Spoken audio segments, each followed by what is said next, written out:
CIET NCERT के जरिए पेश है तीसरी जमात के लिए उर्दू की समई दरसी किताब सितार। सबक नंबर 14 नीम का पेड़। सफ़ा नंबर 122। एक दिन राशिद कुल्हाड़ी लेकर जंगल गया। नीम के पेड़ को काटने लगा। भारी कुल्हाड़ी चलाते हुए जब वो थक गया तो उसी नीम के पेड़ के साए तले आराम से बैठ गया। जैसे ही उसकी आंख लगी तो उसने किसी के कराहने की आवाज सुनी। इधर उधर देखा लेकिन कोई नजर नहीं आया।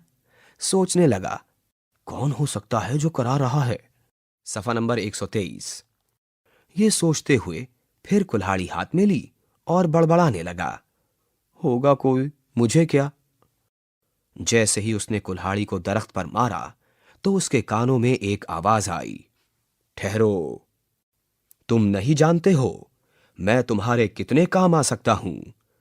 मेरी पत्तियां सूरज की तेज धूप को जमीन तक पहुंचने से रोक लेती हैं और मेरी छांव की ठंडी हवाओं में थके हारे लोग आराम करते हैं, जैसा कि तुम खुद अभी अपनी थकान दूर कर रहे थे।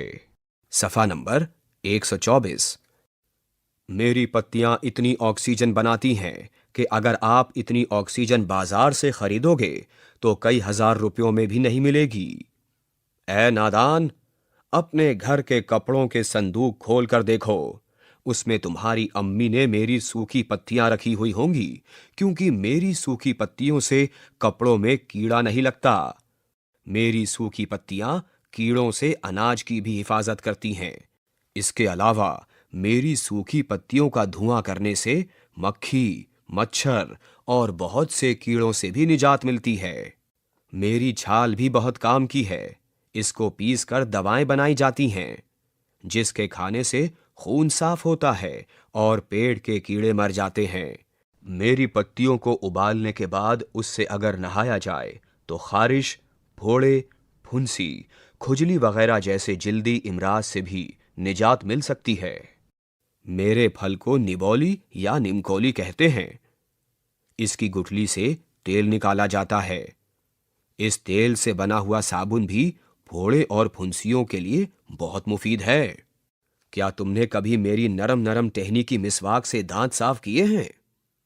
ये कड़वी तो जरूर होती है, लेकिन दांतों के लिए बहुत फायदेमंद है। इससे न सिर्फ दांत मजबूत होते हैं, बल्कि उनमें कीड़े भी नहीं लगते और दांतों का पीलापन भी दूर हो जाता है। इसके अलावा अगर तुम्हें कभी बुखार आ जाए तो मेरी जड़ें उबालकर पी लेना, बुखार दूर हो जाएगा। सफ़ा नंबर 125। देखा नादान, मैं तुम्हारे कितने काम आ सकता हूं, तो तुम मुझे काट कर क्या करोगे।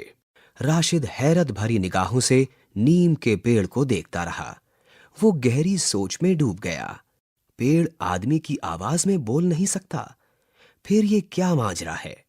वो यही सोचते हुए घर जाने के लिए मुड़ा तो देखा कि एक बुजुर्ग उसके पीछे खड़े थे और कहने लगे, बेटा, ये पेड़ बेजबान होते हैं, कुछ बोल नहीं सकते हैं, लेकिन पेड़ की तरफ से मैंने तुम्हें नीम के फायदे बता दिए हैं।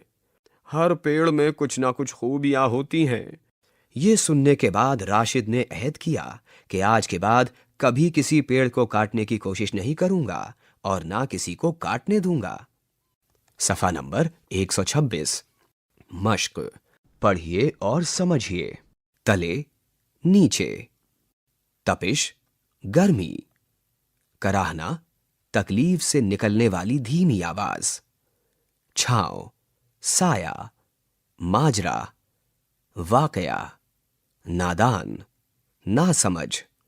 खारिश, खुजली। निजात, छुटकारा। अहद, पक्का इरादा। हैरत, ताज्जुब। टहनी, छोटी शाख। सफ़ा नंबर 127। सोचिए और बताइए। 1. नीम की गुठली के क्या फायदे हैं? 2. नीम की छाल किस किस काम में इस्तेमाल की जाती है? 3. नीम के पत्तों का धुआं किस काम आता है? 4. मिसवाक करने से क्या होता है? 5. राशिद ने क्या अहद किया? असातिज़ा के लिए हिदायत। कहानी को मुनासिब लबो लहजे और अदायगी के साथ पढ़कर सुनाया जा सकता है। नीम का पेड़ कहानी को तलबा से उनके लफ्जों में लिखवाया जा सकता है। सफ़ा नंबर 128। खाली जगहों में सही लफ्ज चुनकर लिखिए। दिए गए अल्फाज हैं साबुन, मिसवाक, संदूक, बुखार, कड़वी। 1. अपने घर जाकर गर्म कपड़ों के खाली जगह को खोलकर देखो। 2. नीम की टहनी खाली जगह होती है। 3. नीम के तेल से बना हुआ खाली जगह फोड़े फुंसी को ठीक करता है। 4. अगर तुम्हें खाली जगह आ जाए तो मेरी जड़ें उबाल कर पीना। 5. नीम की नरम नरम टहनियाँ खाली जगह के काम आती हैं। दिए गए अल्फाज को बुलंद आवाज में पढ़िए और खुशखत लिखिए। ऑक्सीजन, खारिश, निबोली, तपिश, मिसवाक, पत्तियां। सफ़ा नंबर 129। दिए गए नक्शे से मंदरजा झेल अल्फाज तलाश कीजिए। दिए गए अल्फाज हैं करा, जर्दी, नहर, टहनी, बुखार, अदा, जंगल। यहां एक नक्श दिया गया है जिसमें अलग अलग हर्फ मौजूद हैं। हर्फ हैं जीम, नून, गाफ, लाम, टे, हे, नून, ये, काफ, रे, अलिफ, हे, जे, रे, दाल, ये, बे, खे, अलिफ, रे। दिए हुए अल्फाज के मुतजाद लिखिए। पीछे, कड़वी, खुशी, नुकसान, नादान। सफ़ा नंबर 130। नीम के बारे में चंद जुमले लिखिए। पहेली, टांगे चार मगर बेकार, चलना फिर भी है दुश्वार। अभी आप सुन रहे थे तीसरी जमात की उर्दू की समई दरसी किताब सितार।